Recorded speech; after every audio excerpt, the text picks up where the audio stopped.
Well, thank you for the wonderful, glowing introductions. I hope I can live up to them. And I'd obviously start out by thanking my hosts. I wouldn't be here if it weren't for Planetary Thinking, and of course, Senckenberg for having this opportunity to talk to you about a project I'm very excited about. And it's work that is a bit different for a scientist, I would say, and you'll see by the end, I'll talk about this newer project. It's really something that isn't even a scientific project at all. It's really more of a social and political project. Anyway, so I'm going to talk about three things today. And the first is really the most basic part, which is why do we have all these issues with the way that people are transforming everything? And so we'll start off by this understanding of what does it mean for human societies to be this force that is shaping the entire planet and the way it functions. And then the more important question, now that we live in this kind of a condition, is what's to be done? What do you do when you're a force of nature? And can we guide the future of this planet toward things that we as human beings, and of course the rest of life is anticipating this too, can we do something better than what we're already doing? Can we aspire to have a better future and actually shape a planet for the better? And then specifically, I'll talk about the work that, as was mentioned, is coming out in Nature soon, that I'll present at the end, which talks about working with human development as a model for shaping a better future for the rest of life on Earth as well. So the human age, this idea that we live in a time where people are reshaping the functioning of an entire planet, climate, etc., is usually presented as a concept of crisis. It's a time in which we are causing harm to the planet, harm to nature in ways that, in a sense, are new and unexpected, unanticipated, unprecedented. That is the kind of model that we often hear about. And it's not untrue if we think about the concept that when you cause damage like this kind of tropical deforestation, you have to act. You have to do something. And that's what forms a crisis, right? Is when you're in a situation where you want to do something, to reverse something. So there is a notion and a fact that we live in a crisis. And probably no better illustration for this concept than the idea of the sixth mass extinction, this idea that human societies are creating the sixth mass extinction in the history of the planet. Is this a fact? Is this a scientific fact that humans are causing the sixth mass extinction? And the answer is no. It is not a scientific fact at all. In fact, it would take more than 500 years for this kind of process, which is terrible, that we want to end. We do not want to cause more extinctions. Nobody wants to cause extinctions. People may be doing things that are causing extinctions because they want to do those things, but nobody is directly trying to cause the extinctions. But the idea that we couldn't stop this trend within 500 years is not true. The future is unknown. It is theoretically possible that human societies could cause a sixth mass extinction, but we are so far from that time. We have every bit of capability not to cause the sixth mass extinction. In fact, that would be the most likely future as far as I can see. So this idea that we're telling children, young people who are forming their idea of what do humans do? What good are humans on this planet? Around this idea that humans cause the sixth mass extinction is a really negative idea that is not a fact at all. We are not going to cause the sixth mass extinction. That's what we should be telling people. And there's a much deeper history. So we were just talking about deforestation of Amazonia. So Amazonia is an interesting case when we talk about this, especially in the Western world, is this idea of this kind of pristine nature untouched by people. Also not a fact. Okay, we go onto the ground. This is a geoglyph, an earthwork that was revealed through deforestation. Underneath this pristine, untouched forest canopy is the evidence of ancient societies that have been using those landscapes sustainably, often for thousands of years. There's a much deeper history to the ecology shaped by people. Of course, extinctions. Are extinctions a modern thing, something only possible through large-scale industrial societies? No. There are lots of examples of human societies, Paleolithic human societies, early human societies that contributed significantly to some past extinction. So there's nothing really new about extinction either. The idea that the ecology that we look at around us, especially study as scientists, is some kind of a pristine process of change, not something that has been shaped by hundreds or thousands of years of cultural activity, is not correct. Even in places where people largely think of today as being untouched or less influenced by people, we have a deeper history of ecological transformation that you can still see if you know what to look for. You can still see the distributions of plants, the changes in the soils that are caused by early societies.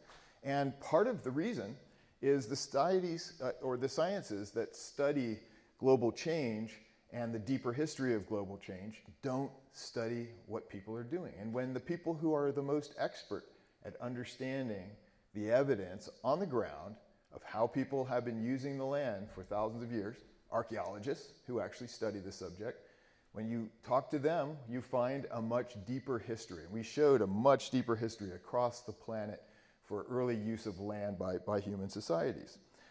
Even going deeper, if you look at this particular illustration, and this is based on models, so it's got all the issues that models usually have. Trying to use the pointer here. If you look down right there, that kind of light blue and gray color is what we call wildlands. These are areas where you do not have evidence of human population or land use in the global data sets. Now, the global data sets are often wrong, but that is the evidence that we have, is that only about a quarter of the planet was uninhabited and, in a sense, untouched. Even 12,000 years ago, it's only about a quarter. And look, does it change much? Not really. Most of the changes that we have are the shifts from these low-intensity practices of using the land into these more and more intensive types of practices like pastures, rangelands, and cities. That's the big change over the last 12,000 years, not the idea that people just recently started living in most parts of the world. That's not the actual history of the planet. And the consequences of this transformation are not just in ecology, they're also in climate change. Those early clearing of land for agriculture, use of fire to clear land for different purposes, actually produced some climate change. Not nearly as much climate change as we are causing now by burning fossil fuels, but early land use also had significant consequences on climate. So there's a much deeper history, a much deeper roots to human shaping and transformation of ecology across the planet. There's deep roots to the Anthropocene. Now here's a quick little note. If you've been keeping up, even in the newspaper, this was from Science Magazine, but this was also featured in the New York Times. There's been talk about the Anthropocene has been rejected by scientists. Now, the truth is that the geologists, and I was one of these scientists, not a geologist, but one of the scientists working on formalizing the Anthropocene as a geologic epoch in the time scale of Earth history. So this would make a formal geologic unit. That proposal was rejected. What was actually rejected? Was it the Anthropocene? Or really this point of view? This was a quote from one of the leader of the Anthropocene Working Group, whose proposal to mark the Anthropocene in 1952, the start of the human age, 1952. This is the proposal that was rejected. It has never been more obvious scientifically that human societies are transforming the planet. We live in the Anthropocene for sure. It's just not an epoch.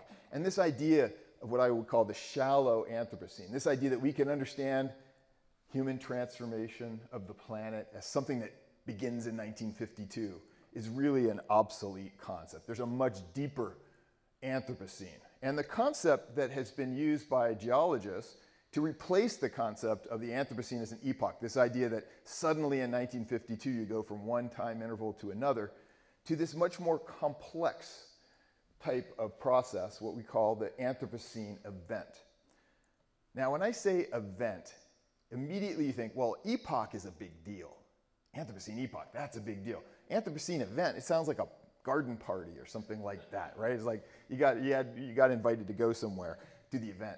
Well, when you think about events like geologists do, there are many kinds of events. Now, an event in geology could be as little as a leaf falls from a tree and lands on some mud, and then some more mud covers it, and so there's a preservation of an event in the geologic record. But this is also an event, and it is one of the most transformative, maybe the most transformative process of global change that has ever happened to this planet. The reason we have an oxygen atmosphere is because of photosynthesis. And that started, the first photosynthesis is more than 1 billion years ago, and we've had this very, very long history of oxygenation of the atmosphere, which included the extinctions of almost all the species that started oxygenating the atmosphere. They were killed by that oxygen atmosphere. An incredible process of change. It's not an epoch, it's not an eon, it's not actually marked in the geologic timescale. So it's too important for that, and so is the Anthropocene. The Anthropocene is a much more complex, unfolding type of process, and that's why the Anthropocene event is a much better description. What is the way to think about, what's the condition that was produced by the great oxygenation event that really made the Earth a very different place? And the simple answer is that after photosynthesis, once that event started to unfold, the life, and especially photosynthetic life, plants and bacteria that could photosynthesize, that changed the history of the Earth forever. Do you want to predict the future of the Earth after photosynthesis? It's a completely different future than before. It also brought all sorts of energy into life that was never possible before and created an entanglement between the way that the planet is changing and the way that life is changing. If you want to understand what the planet is doing over time, you have to understand what life is doing. It's an entanglement between life and the planet. So now we have the Anthropocene entanglement. Okay, this is the entanglement of human societies and human social change, the patterns of change. If you want to understand the temperature of this planet in 100 years, you have to know what human societies are going to do.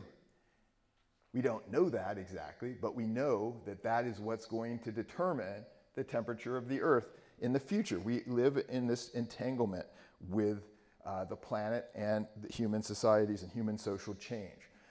Everyone has seen this before. In fact, I like that it's right here. The fact that the planet now glows at night, right? And it didn't used to. And you could ask a simple scientific question, all right, so how do we understand this? If you have a telescope and you're looking at the Earth from 1 million miles away and you notice, wow, the planet is starting to light up, what kind of science can you use to understand the phenomena that the Earth is lighting up? Is it physics? Is it chemistry? All of us biologists like to say, we can explain this with biology. Can you explain this with biology? The planet is lit up at night. There's so many people on Earth, right? We all have little lights attached, and so we lit up the planet. Doesn't work, does it? We cannot use biology to understand the transformation of the planet. It's not because there's so many people.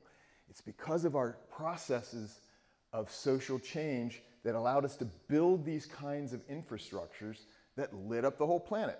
So simple question, right? So people are responsible for this phenomenon of the planet lighting up at night. That means, of course, that we can just stop it then. Because we turned it on, we can turn it off. Just turn off the planet. No, we can't do that, can we? There's no control switch. There's no cockpit on planet Earth. There's no dashboard. There's no place where anyone, none of us, are in charge of what human societies are doing. This just unfolded and is an emergent consequence of something. Was anyone trying to light up the planet? Nobody has been trying to light up the planet at night. People were trying to light up their outdoor area a little at a time. So nobody even knew that the planet was glowing at night. It just happened. That is most of the Anthropocene, is what we're doing when we're busy making other plans. We have not been paying attention to the global and planetary consequences of all those things we aspire to do, like have a safer outdoor environment with some lighting, for example. We're not paying attention to it. There's a global change process happening as a result. So that's really what the Anthropocene is about. Could we actually change that a little bit and get the kinds of things at the planetary scale that we want? The bottom line is we live in the Anthropocene condition. And this is a condition in which social change produces planetary change. Whether you want to change the planet, whether you don't want to change the planet, the way our societies function will change the planet. And that we are locked into as long as there are human societies. There's no hope to get out of that condition. There's no panacea. There's no way to get out of this condition. So the question isn't, how do we stop doing things to the planet? The question is, can we do things for the planet that are better than what we're doing now? Because there really isn't a choice of not affecting the planet. So the first law of the Anthropocene, this law that produced the entanglement, is that our societies reshape ecology.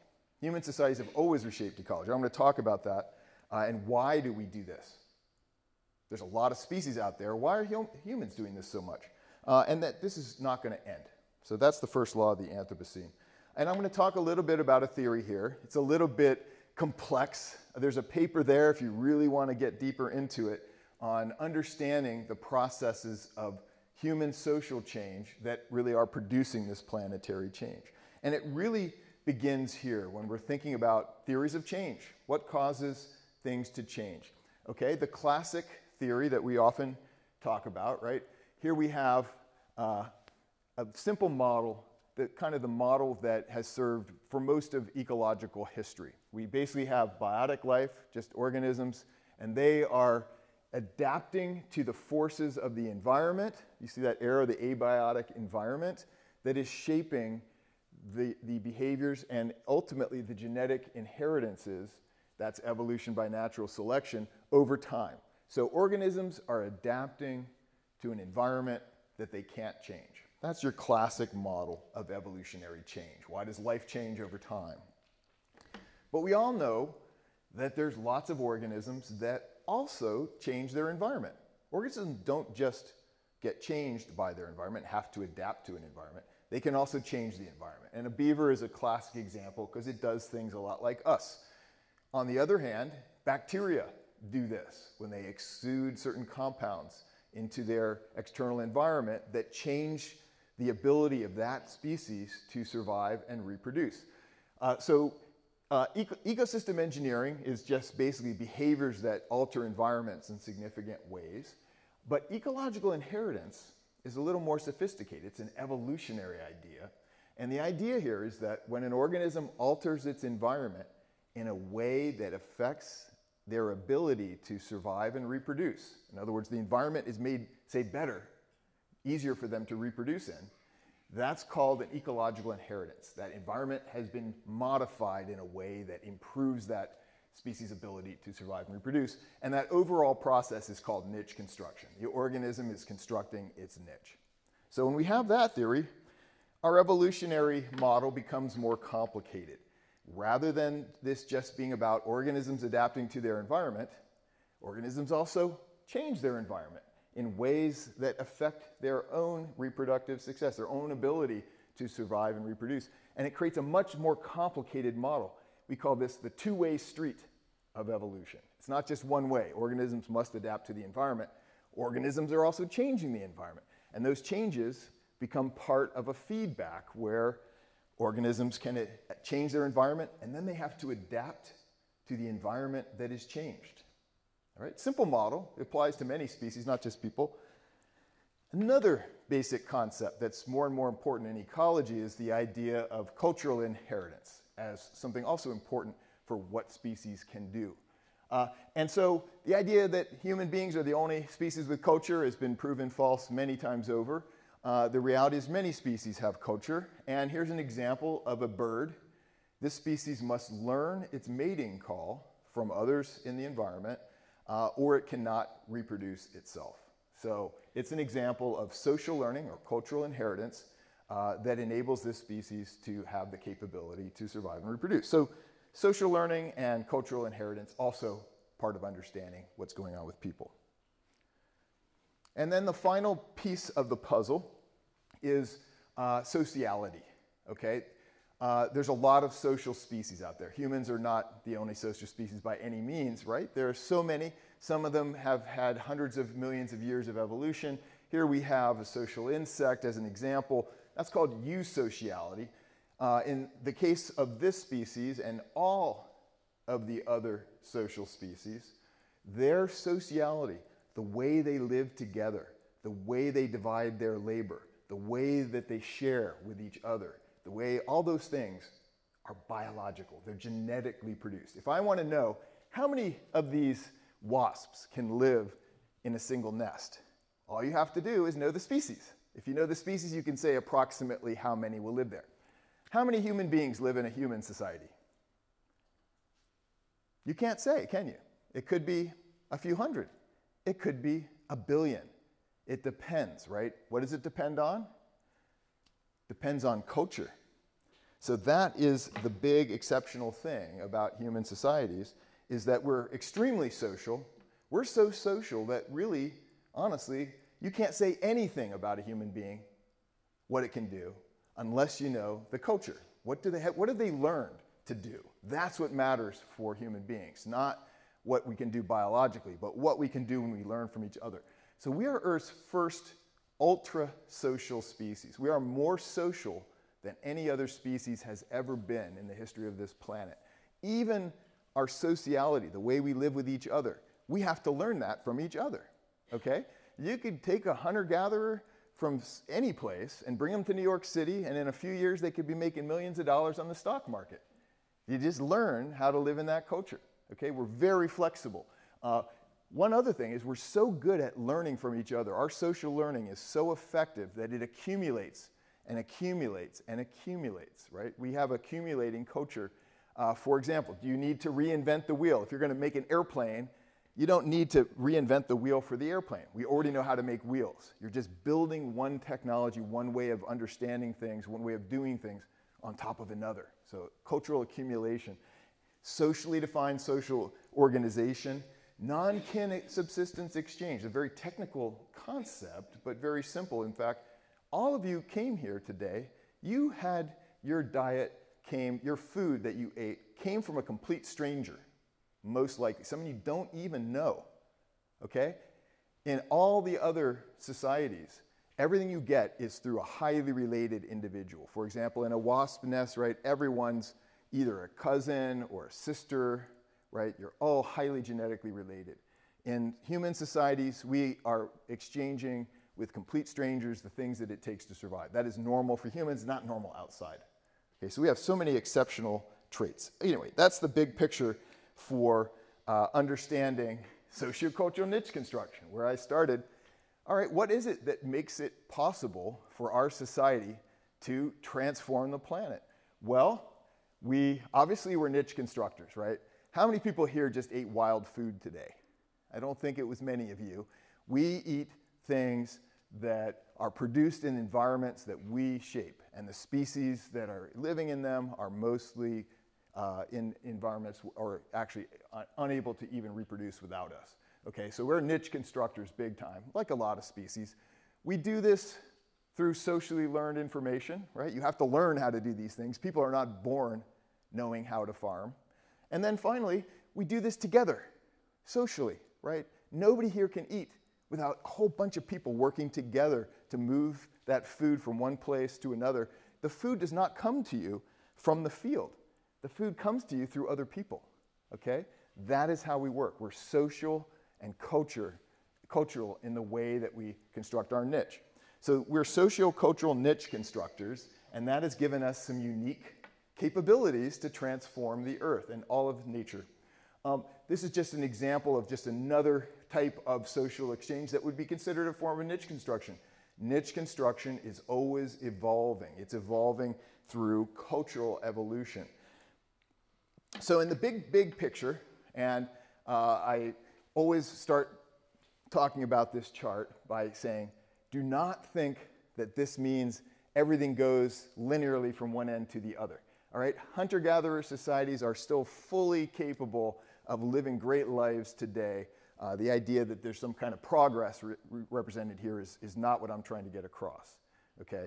But you can say this, that the largest scale societies that have ever existed on Earth, they exist today, and there has been a tendency for larger scale societies to build up from smaller scale societies. So there's a tendency in this direction. but it's not like everything goes in this direction. Okay, so the basic idea here, let's start with the top, the simplest one, which is obviously, right, the small scale society, the smaller physical scale of people cooperating in a limited space. This is a very common way that human societies have always lived, and it's really the first form of human society. But we see more and more large-scale operations, organizations of power, resource flows, et cetera, over time. So we see this kind of, this general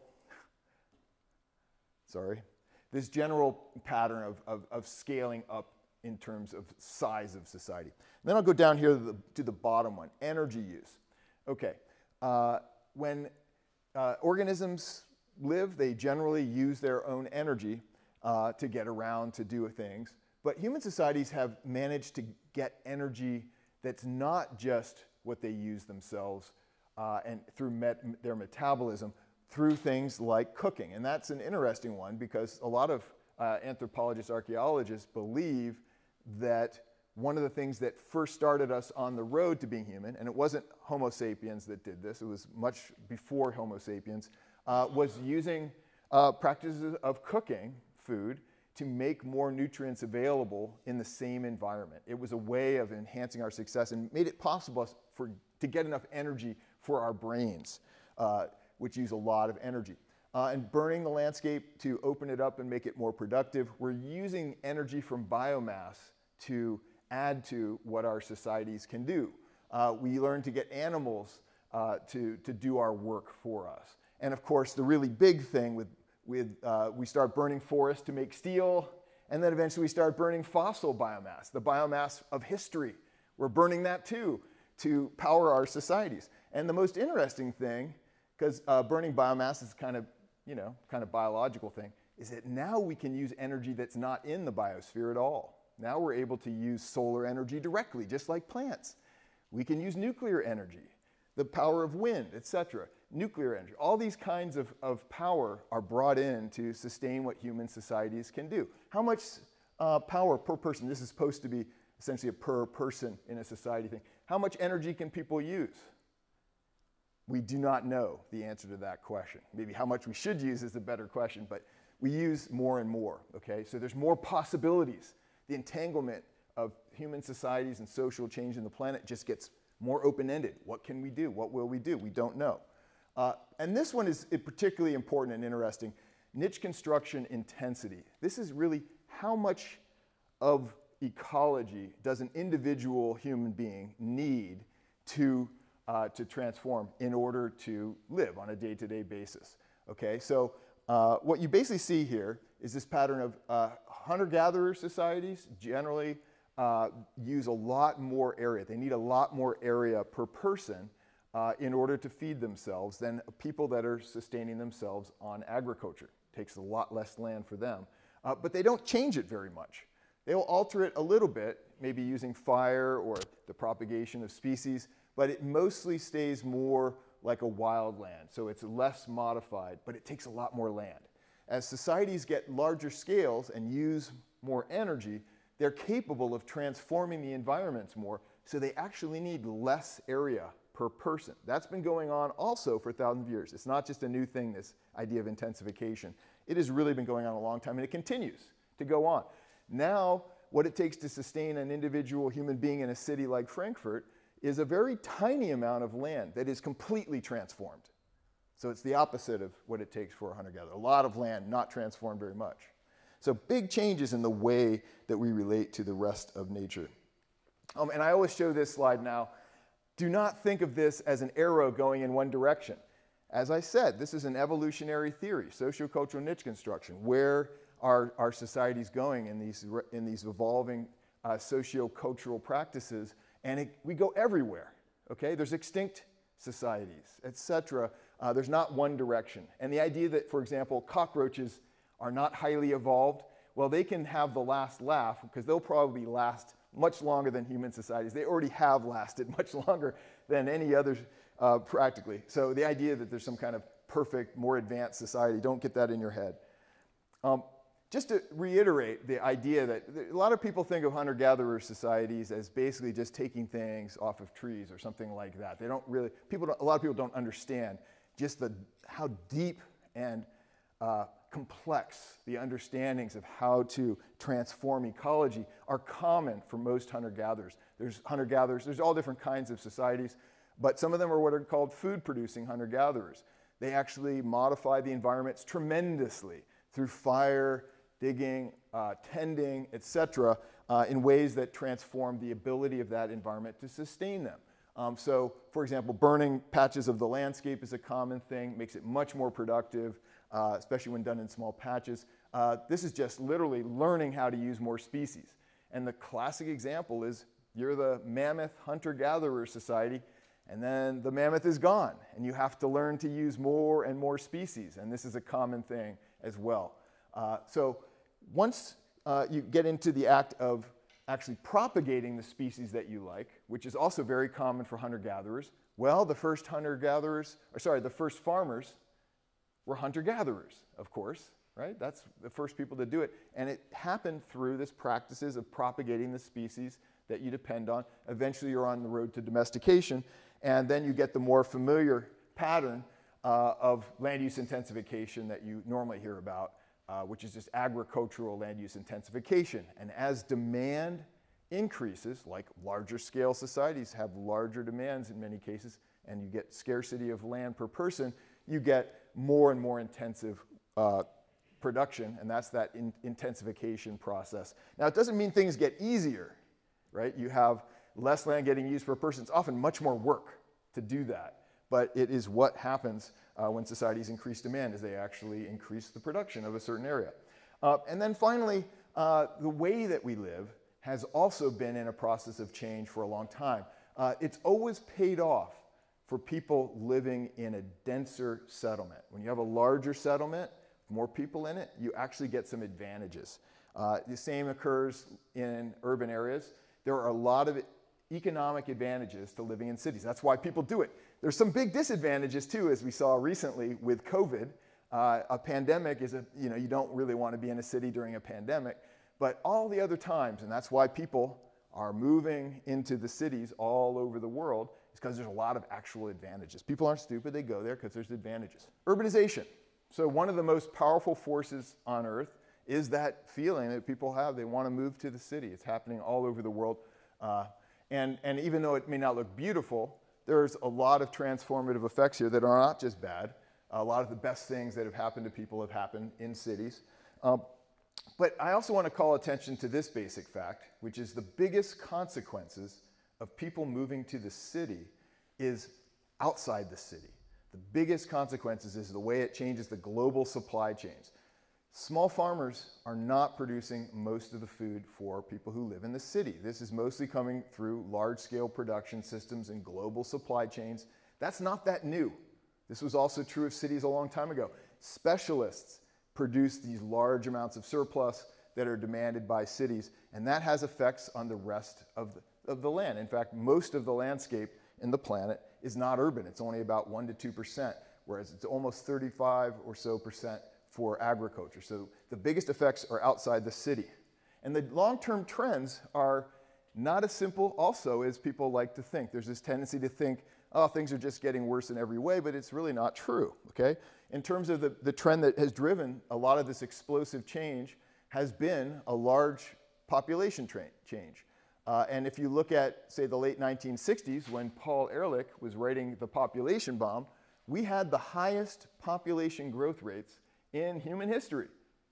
Populations were growing extremely quickly. Well, that was the end of that. Very quickly, we're seeing the demographic transition now, which is leading to declining rates of population growth, such that human population is going to level off this century, almost certainly. Some people even say it'll start going down this century. So that's one of the big trends for the future. With land use, one interesting fact is that this is the amount of calories produced per person. It doesn't mean the amount that everyone gets, right? Just the amount that is produced per person on Earth. Even as the population is increasing, we're actually producing more and more food per person. Okay, so that's kind of a good trend too. And at the same time, look at that. Since the 90s, the total amount of agricultural land that is in use has leveled off. Now, this does not mean that people aren't changing the way that they farm. It just means they're intensifying. The big effect is that a lot more land is used intensively, and that it's moving around the world. It's not all staying in the same place. But still, the total amount of agricultural land that is used has not really changed much and is not expected to change very much in the future. If anything, it could come down. Okay, so the idea that we live in this time where people's populations are exploding and using all of the land is not as simple as it seems. In fact, and you can see it all around you, I don't know how true this is for the area around Frankfurt, but I bet it is true. It's certainly true for the area around Baltimore. It's true all over China where I studied this. We're seeing a lot of recovery of ecology because these kinds of intensive farming systems, these large-scale intensive farming systems, they do not want to use the marginal land. The hilly lands, all those areas have been abandoned all over the world. Huge amounts of land abandonment are happening all over the place. It's true that there's some land use going into places that haven't been farmed for a very long time, and that's a negative, but there's a huge amount of recovery. We live in a time where there's actually huge potential to recover a lot of ecology around. At this time, right, with this incredible transformative change, we also have a lot of chance for recovery. So here we are. We live in the most interconnected, most capable, most wealthy societies that have ever existed on Earth. That's not true for every single person in terms of the wealth, perhaps, but in terms of the planet as a whole, we have more capabilities to change the world than have ever existed before. We have the potential to talk to anybody on the planet in real time through a device that you hold in your hand, in your pocket. This is like magical social tools. Imagine if you gave a tool like that, like a smartphone, to ants, those social insects, so they could communicate with each other in real time. Would that change anything? You know it would change everything, right? This is an incredible transformative time. Doesn't mean things are going to get better. It just means that the potential for things to be very different than they have been is absolutely there.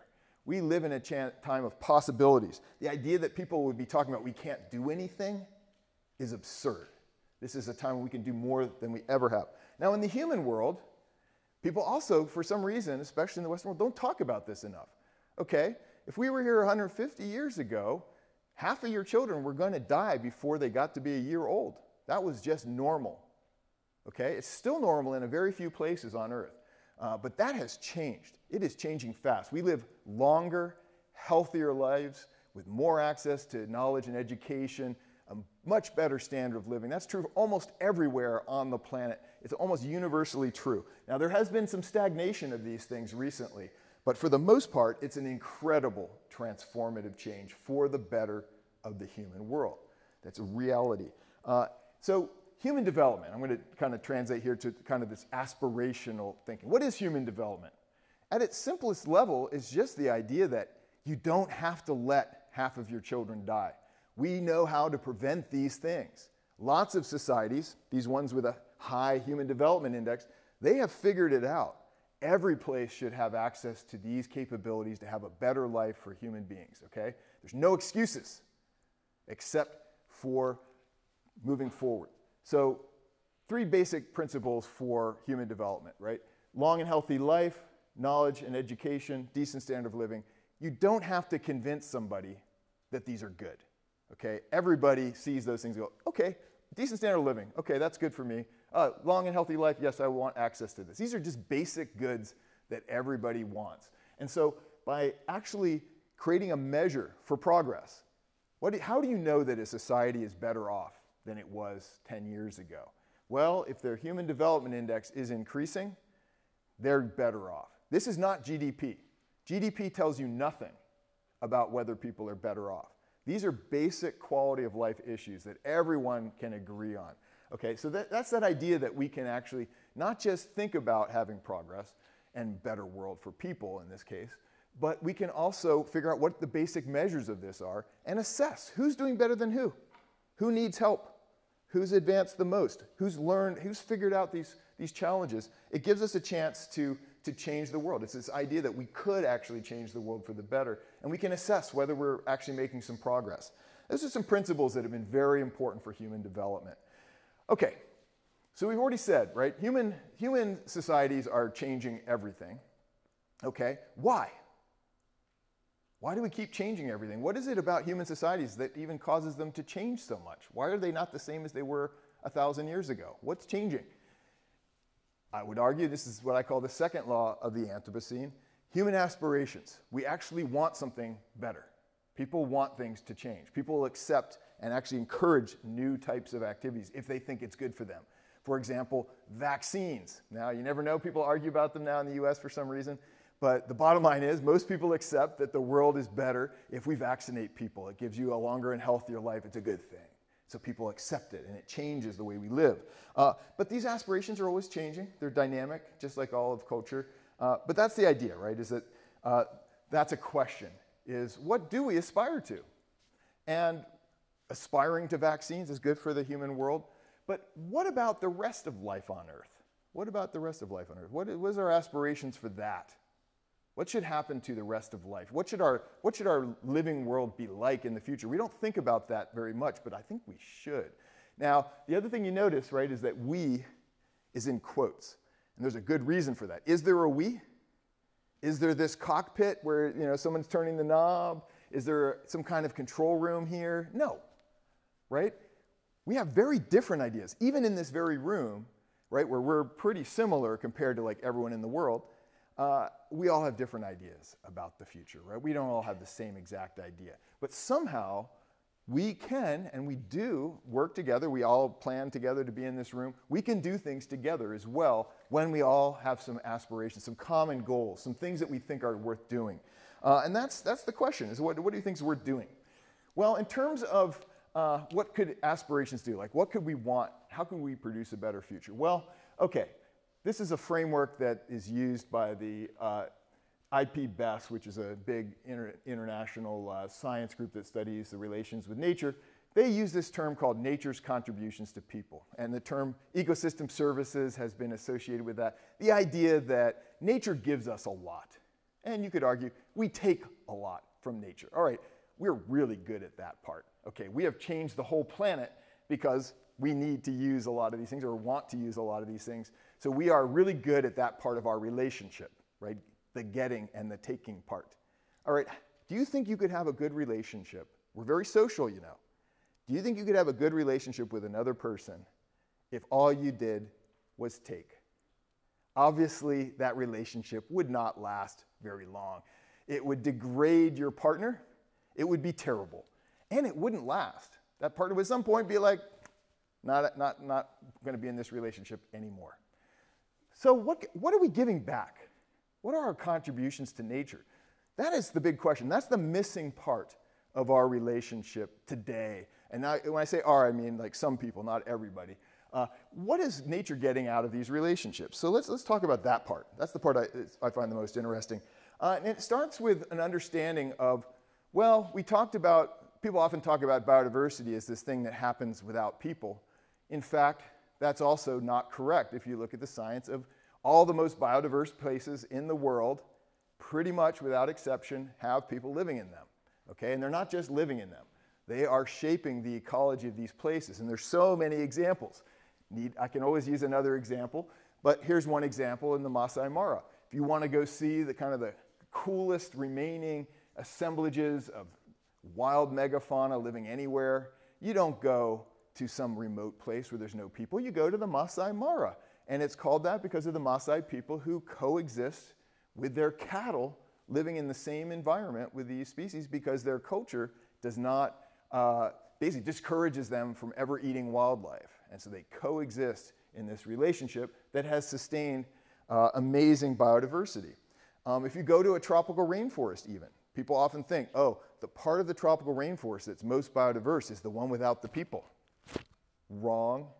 The places with the people are more biodiverse than the places without the people, and it's because the landscapes are sustained in this really complex, heterogeneous form with lots of patches in different stages of recovery from different forms of of propagation and clearing of land and all that. And so you end up with lots of different kinds of habitats, many more places for species to live of different kinds. Most biodiverse areas are with people practicing their landscape practices. If you go to Australia, you go to areas that were often labeled as wilderness and wildland. If you want to go to the most biodiverse places, it's the places where indigenous people are still allowed to practice their cultural burning practices, which create much more, again, this kind of patchy, diverse set of habitats that have much more biodiversity in them.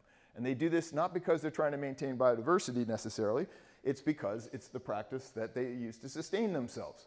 Okay? So the idea that somehow life without people is the most abundant biodiverse life is just not true. When we looked at areas that were prioritized for conservation, for example, the key biodiversity areas, you find that, well, unlike the story that you might think, these are the areas without the people, in fact, no, they often have very similar histories of land use and population as everywhere else. Okay? There's nothing really distinctive about these places in terms of the human world.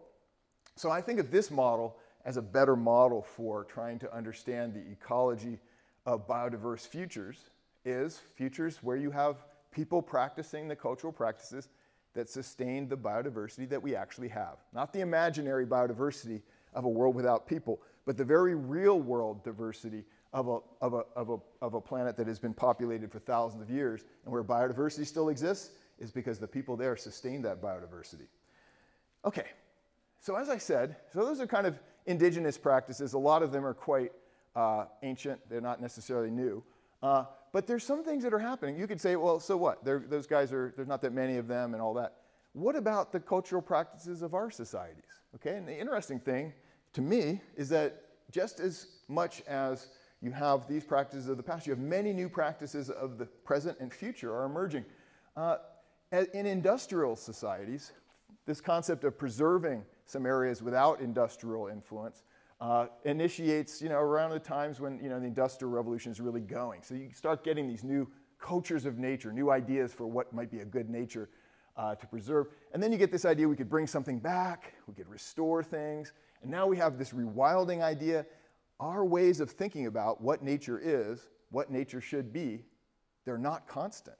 They are evolving, and they're evolving powerfully different new ways of doing that. And I really learned a lot by my long-term experience in China. I first lived there in 1990.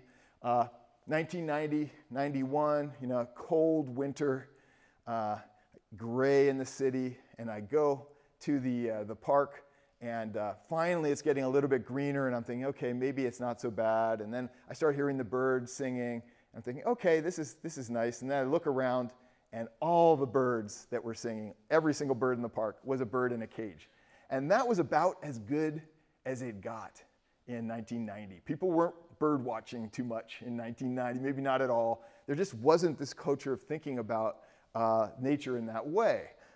Another example, well, I'll just give this one. This guy is not abusing pandas.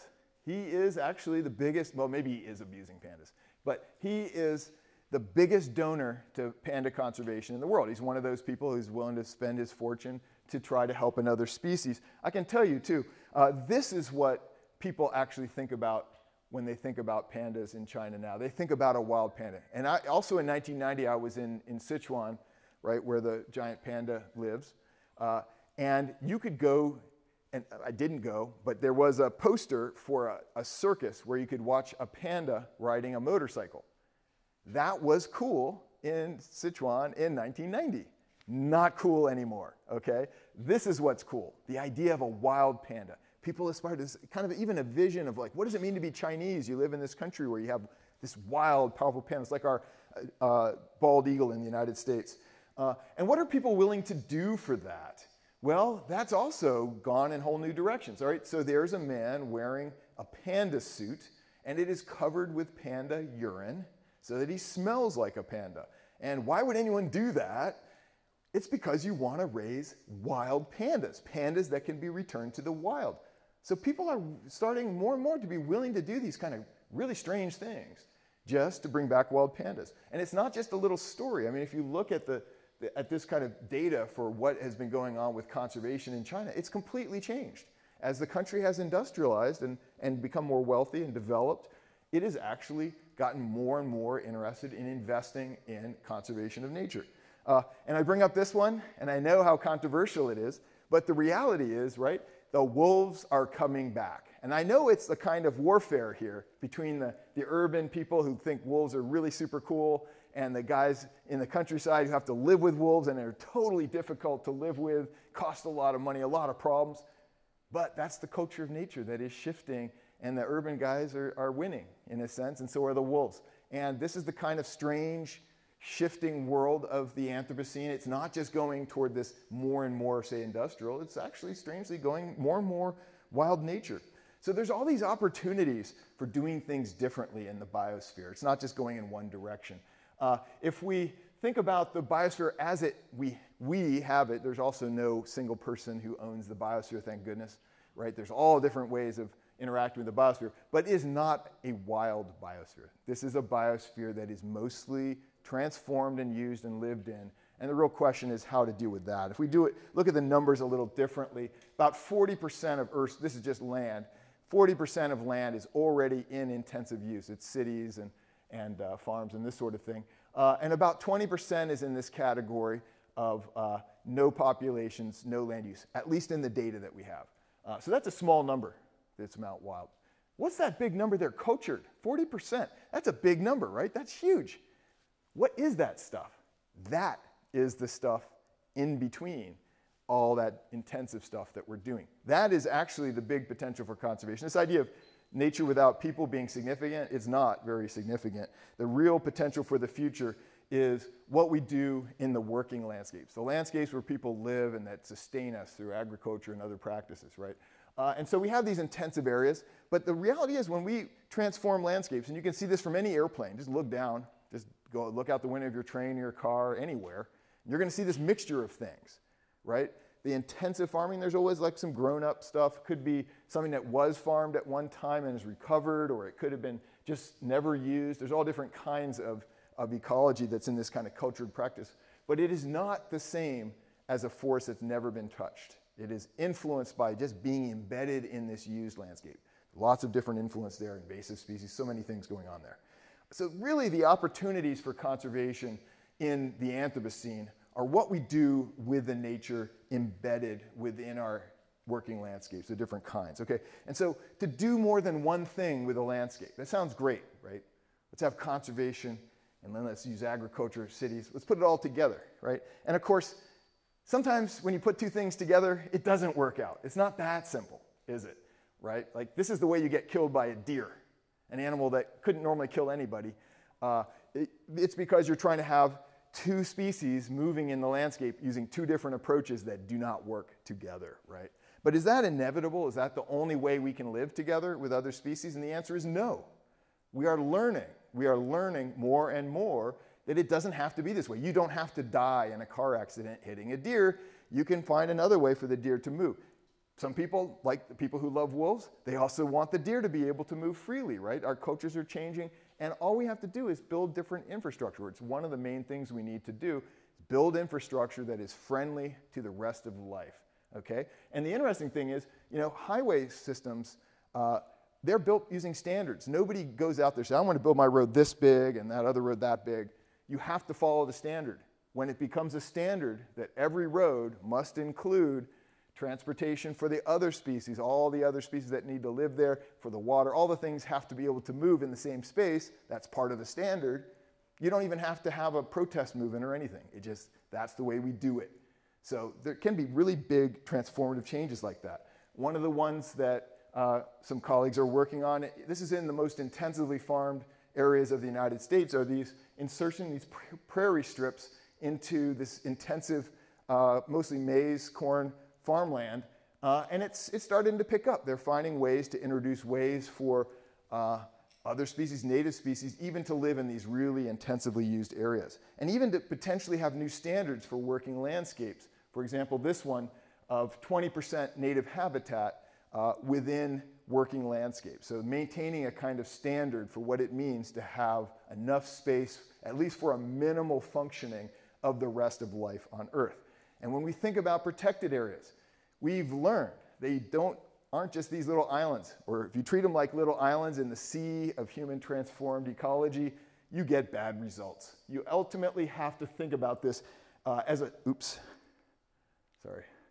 social process in which the ecology is embedded within society, right? You need the culture to go along with your practice of conservation. And people are starting to think bigger and to plan bigger about what it means to have a better relationship with the rest of nature. And this is just a way of thinking about the opportunities for conservation, not just as these large intact natural areas as being the big strategy, but how are we going to do conservation in these mosaics of people and the rest of life that cover most of the planet? That's actually the really big opportunity. We really have to work on that the most.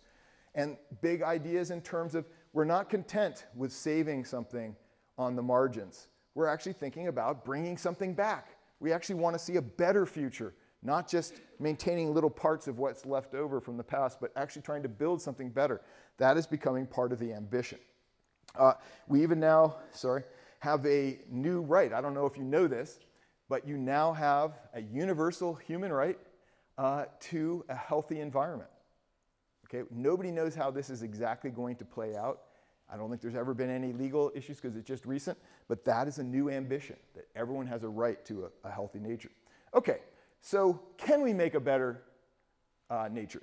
Well, in some ways we already have. So we talked about the fact that biodiverse landscapes are landscapes that are shaped by people. We have solved some of these really big problems as well, even things that are international and dealing with the atmosphere. Now, there's a lot of complexities to this story that make it very different than dealing with global climate change. But the reality is that it is possible to deal with things that damage the environment for everyone if the people doing it take responsibility. That is fundamental to this. It is not a problem for the planet. It is a problem for those who produce the problem for the planet. They are the ones who have the relationship with the CFCs. They need to do something about what they're doing to the planet. That is how you can actually do something better, is when people take responsibility for actually making it better. And one thing that has been very disempowering is the idea that we have a problem like this. We want to understand global climate change and do something about it. All right, so the problem is that it's too hot. The planet is too hot. And so what we need to do is do something about a hot planet. Okay, that creates all sorts of misunderstandings. First of all, does 1.5 degrees mean anything to anybody in particular? No. It's an abstract global concept. It doesn't really mean anything to you, actually. You had to work really hard to make it mean something to you. It mostly means something to you because other people are talking about it. It doesn't mean something to you directly. And now that we've passed this threshold, this politically mandated threshold, right? The idea, does 1.5 degrees come from science? No. 1.5 degrees comes from a negotiated agreement among countries of the world. That's a good thing, that it was a negotiation among countries of the world. That's a good thing to do that. But the problem is, everyone already knew that it was almost impossible to stop the planet from heating beyond 1.5 degrees, and now it will. And now what are we going to think? Our societies failed to protect us against global climate change. That is very disempowering. It's politically such a foolish move, and it's going to be a bit hard to motivate people to deal with this problem now that we get past this number. And the idea that it's this magic number that represents some kind of problem that you are going to recognize in your life, probably not. The change from 1.5 to before 1.5 and 1.6, you're not going to really see it in any coherent way. People are not going to feel it in a way that really makes a difference. So politically, this is actually probably more of a problem in getting people to do things than a solution. This idea that talking about a crisis all the time, nature's in a crisis, the planet is in a crisis, society's in a crisis, it's useful for getting the word out. It gets attention. You will get attention that way. If I say there's a crisis, maybe if I don't. Now, I have heard we have 12 years to solve climate change pretty much every year for about 30 years now. Okay, so it doesn't really reach me very well. I think there's a lot of people in that category. We're not really hearing that because it gets repeated over and over again without actually anything happening.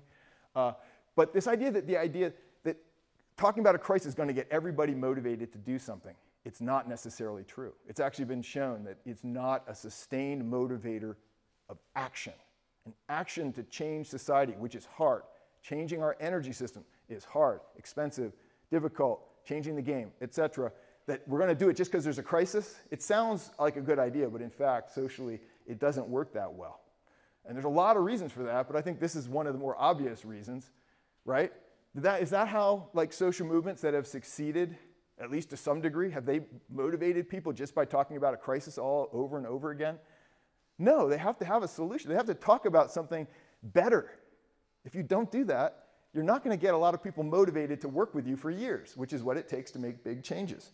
All right, so now I'm going to conclude with some slides. This is from a paper that's going to come out in Nature, hopefully by the end of the month. And it's called An Aspirational Approach to Planetary Futures. And this was one of the key workshop. This was actually the key workshop slide to start it off. Okay, so what do you need to get people motivated to shape a better future? Number one, you don't have to motivate people to want a better future. That's the good thing. Everybody here wants a better future. We may not agree on what it is, but there aren't people here saying, I want a worse future. Most people want a better future. All right, kind of obvious. Okay, can people do it? Can people create a better future? You need to believe that, or you're also not going to get involved, are you? If you just don't buy it. All right, and a lot of people right now are not taught that human societies have made better futures. They do it regularly. We have done it in many, many ways. The idea that we are not capable of shaping a better society, that human beings are just destroyers of nature. We can't create a better nature. That's not the narrative that we need. We need the narrative of the truth, is that human societies have shaped nature in ways that have been very biodiverse, very sustainable, thriving natures, sustained by a lot of societies, a lot of indigenous societies, for example, but not just indigenous societies. That's a reality. So you have to believe this, and hopefully the paper and more work just showing. I showed you a few examples. There's so many examples of where human societies have figured out some of the challenges, like what does it take to have the atmosphere that you want? Do you have air pollution that's terrible in Frankfurt? Maybe sometimes, but you probably used to have it all of the time. And so we figure out how to deal with these things. We have the capabilities to shape a better future. So that's step one. Believe in the capabilities. Your government, if it took its mind to it, if it did what it was supposed to be doing, would produce a better future for nature too. Not just for you, but also for nature. It's just not doing it. Okay, so the Human Development Index and the Human Development Approach, we said, right, is a way of just assessing and prioritizing what are the things that we really want. What does a better future even mean, and how do we know if we're making any progress? It doesn't tell you how to do it. It doesn't say vaccines. It doesn't say what kinds of things you need to do in particular to have a longer and healthier life or decent standard of living. It doesn't make a prescription. It has no target. There's no goal. There's no limit. It's open-ended. It's an open-ended idea. It's the idea that we can make progress and we can measure it. That's it. That's the whole idea. All right? That's what we're trying to do with the Nature Relationship Index. Very simply put, right? Are you responsible for what's happening to the planet?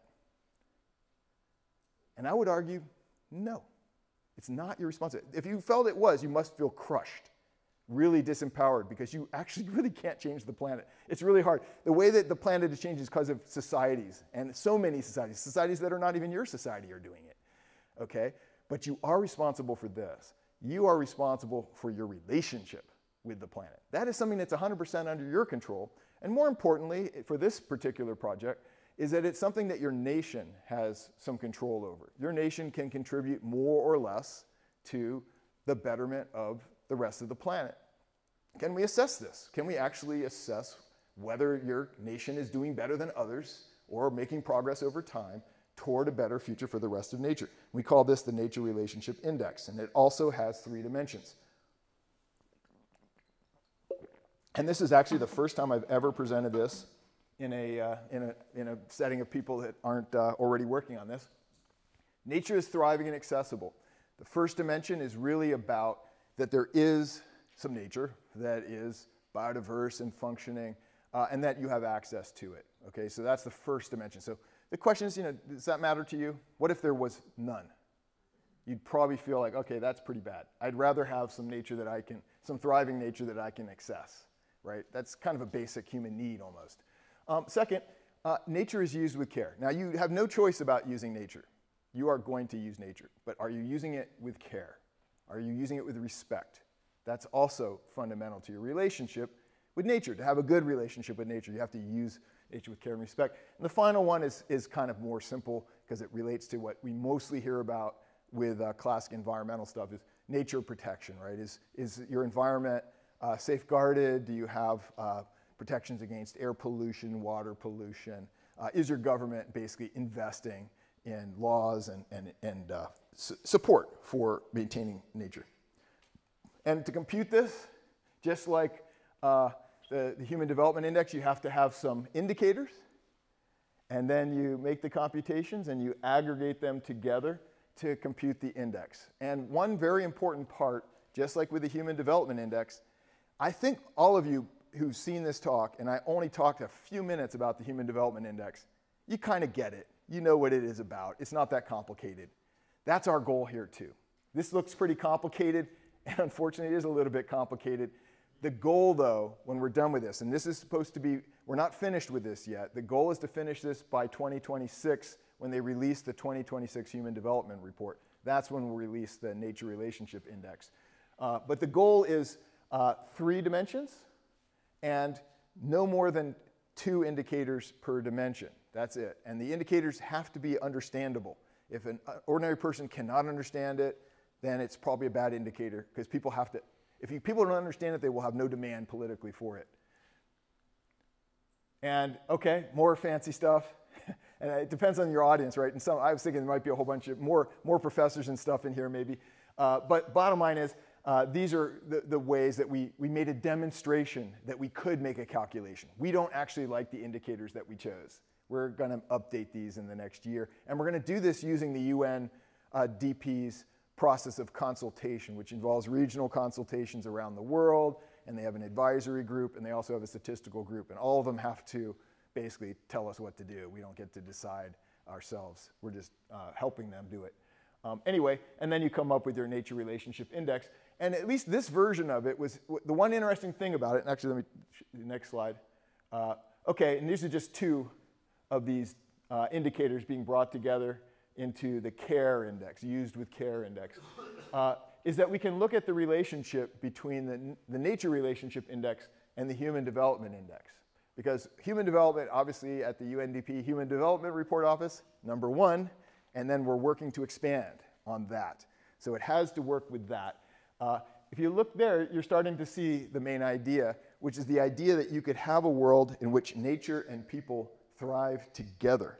And that means this is this kind of aspirational space where you could actually see improvements in the relationship with nature and improvements in Human Development Index at the same time. That's kind of what does it mean to have a better future in a kind of accessible way. You could know, and you could know with a common agreement. This country is on a trajectory. It's seeing improvements in its relationship with nature. This country is not. This country has a low level, this sort of thing. And this leads to the need, at the end, we will produce a ranking of every country in the world according to their nature relationship. Now, that's obviously, who wants to be responsible for that list?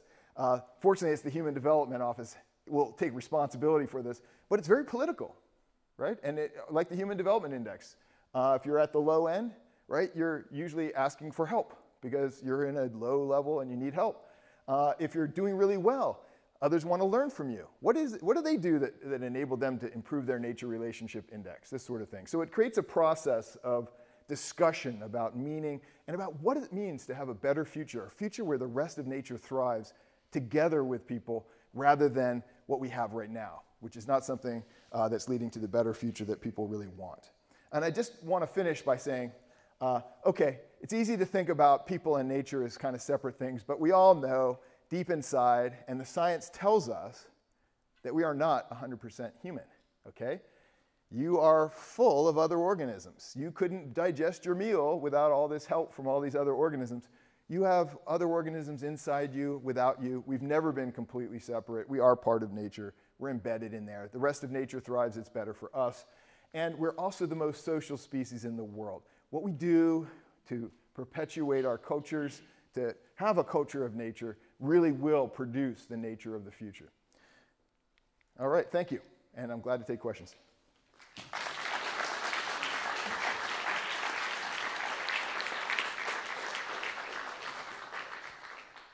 Thank you very much, Erle Ellis, for this dedicated and stimulating and also maybe provoking presentation. It's open for questions.